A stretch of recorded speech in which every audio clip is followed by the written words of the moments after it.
ఏ ముఖ్యమంత్రి ఈరోజు కూర్చున్నా, గతంలో కూర్చొని ఉన్నా దానికి మూలకారకుడు ఎవడు? పొట్టి శ్రీరాములు. ఆయనే లేకపోతే, ఆయనే బలిదానం లేకపోతే మనకి ఈ రోజున ఆంధ్ర రాష్ట్రం అనేది ఉండేది కాదు. సో నేను ఉన్నది దేనికి అంటే, ఇంతమంది గొప్ప మహానుభావులు ఉన్నారు. నేను అన్నా క్యాంటీన్లతో మాట్లాడి ఒకటే అడిగాను, అన్నా గారి క్యాంటీన్లతో పాటు డొక్కా సీతమ్మ గారి క్యాంటీన్లు రావాలి.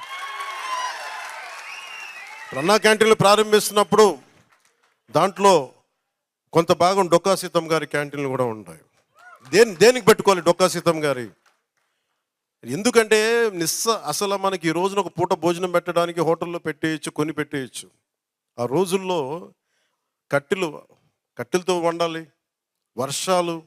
అలాంటి సమయంలో ఆవిడ కూర్చొని అమ్మ సీతమ్మ ఆకలి అంటే కూర్చోబెట్టి అన్నం వండి పంపించే, లంకల దగ్గరికి వెళ్ళి కూడా ఆవిడ చేసేదంటే, అలాంటి విలువలున్న మనుషులు మనం గుర్తు తెచ్చుకోకపోతే సమాజం విచ్ఛిన్నమైపోతుంది.